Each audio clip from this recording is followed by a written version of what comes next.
Welcome to my YouTube channel. आज हम EEDM के अंतर्गत कुछ महत्वपूर्ण ऑब्जेक्टिव प्रश्नों को अध्ययन करेंगे।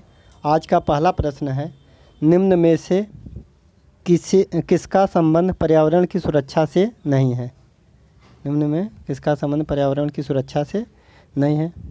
पहला ऑप्शन है सस्टेनेबल डेवलपमेंट, गरीबी कम करना, वातानुकूलित कागज़ के थैलों का प्रयोग।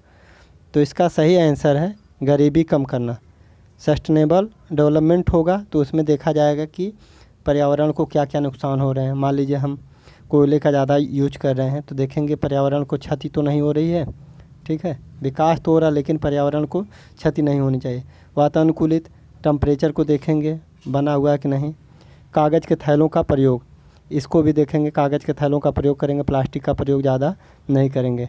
तो इसमें कौन सा नहीं है, गरीबी कम करना। गरीबी कम करना इसमें शामिल नहीं होता है।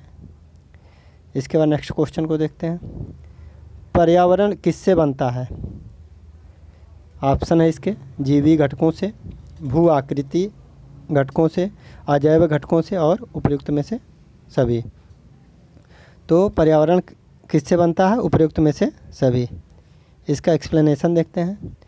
भौतिक या जीवी घटक में क्या आते हैं।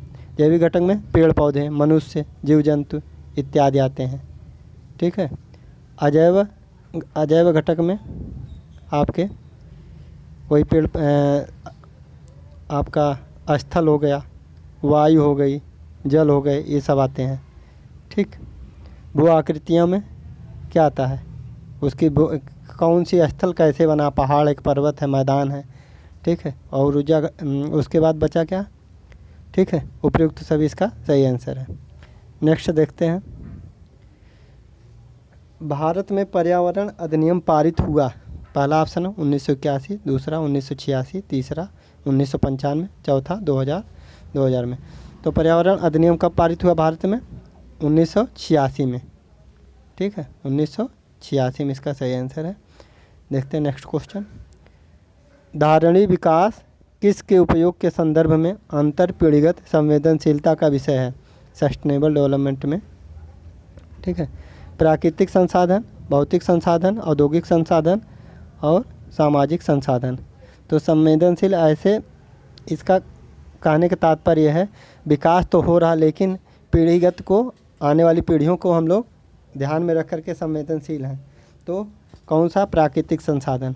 जैसे कोयले का अगर ज़्यादा हम दोहन कर ले जाएंगे तो आने वाली पीढ़ियों के लिए कोयला नहीं बचेगा, ठीक है, पेट्रोलियम नहीं बचेगा। तो इन सब ये संवेदनशील मुद्दा होता है, ठीक है। भौतिक संसाधन नहीं होते हैं, औद्योगिक संसाधन संवेदनशील मुद्दा नहीं, सामाजिक संसाधन नहीं। सबसे संवेदनशील मुद्दा प्राकृतिक संसाधन।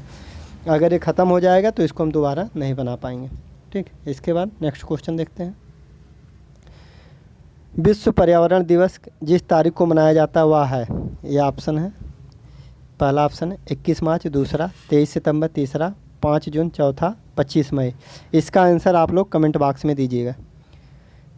नेक्स्ट क्वेश्चन है आपका 6 नंबर, निम्नलिखित में से किस एक को छोड़कर बाकी सभी देश की प्राकृतिक सूची में सम्मिलित किए जाते हैं। वन, जल, सड़क और खनिज। तो ये आपका जल है, ठीक है। वन, जल, सड़क, खनिज। तो इसका सही आंसर है सड़क। सड़क इसका सही आंसर है। ये सब प्राकृतिक संसाधन है। वन क्या प्राकृतिक संसाधन है, इसको काटना नहीं चाहिए। अगर डिफॉरेस्टेशन हो गया तो इससे क्या होगा, ऑक्सीजन की कमी हो जाएगी, वर्षा नहीं होगी, टेम्परेचर ज़्यादा हो जाएगा, ठीक है।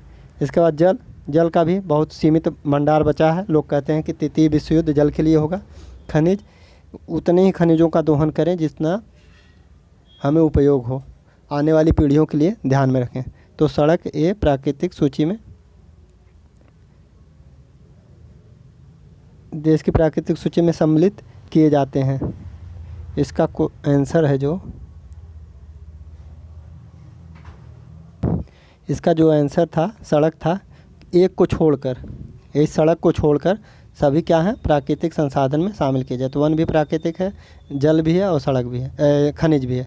सड़क पर आपका प्राकृतिक संसाधन नहीं है। इसका सही आंसर ये था। देखते हैं नेक्स्ट क्वेश्चन, सौर विकिरण की सबसे महत्वपूर्ण भूमिका है। कार्बन चक्र, हाइड्रोजन चक्र, जल चक्र, नाइट्रोजन चक्र। तो सौर विकिरण की सबसे महत्वपूर्ण जो भूमिका है वो आपका जल चक्र है। ठीक है, जल का वाष्पीकरण होगा, क्या बनेगी, जल का वाष्पीकरण होने के बाद जब ये बहुत ऊंचाई पे जाएगी बूंद बन जाएगी, बूंद से फिर बरसात होगी। ठीक है, और ये कभी कभी बहुत ज़्यादा ऊंचाई पे चले जाने पे बर्फ़ बनती है, बर्फ़ से फिर पानी बनता है। तो ये आपका सौर विकिरण की महत्वपूर्ण इकाई है। उसके बाद देखते हैं नेक्स्ट क्वेश्चन। राष्ट्रीय पर्यावरण अभियांत्रिकी शोध संस्थान अवस्थित है बंगलौर में, हैदराबाद में, नागपुर में, नई दिल्ली में। तो इसका सही आंसर है नागपुर, नागपुर में है। नेक्स्ट क्वेश्चन को देखते हैं। पृथ्वी शिखर सम्मेलन का आयोजन किया गया था कायरा में, रियो में, डरबन में, बर्लिन में। तो आपका रियो में, ये आपका ब्राज़ील में है। ब्राज़ील में 1992 में हुआ था। ठीक है, 1992 प्रथम पृथ्वी सम्मेलन हुआ था। 10 वर्ष के अंतराल पे होते रहते हैं सम्मेलन। ठीक है, अब जो नया वाला होगा 2022 में होगा। नेक्स्ट क्वेश्चन देखते हैं। पृथ्वी के चारों ओर गैसों के समूह को क्या कहते हैं? भूमंडल, जलकण, एक कण है जलकण, ये जलकण है, वायुमंडल और जलमंडल। तो गैसों के समूह को हवा का समूह होगा तो क्या होगा, वायुमंडल होगा। ठीक है, इसके बाद देखते हैं नेक्स्ट क्वेश्चन। वायु है, एक यौगिक है, तत्व है, मिश्रण है, विद्युत अपघट्य है। इसका भी आंसर आप लोग कमेंट बॉक्स में दीजिएगा। ओके, थैंक यू, मिलते हैं हम नेक्स्ट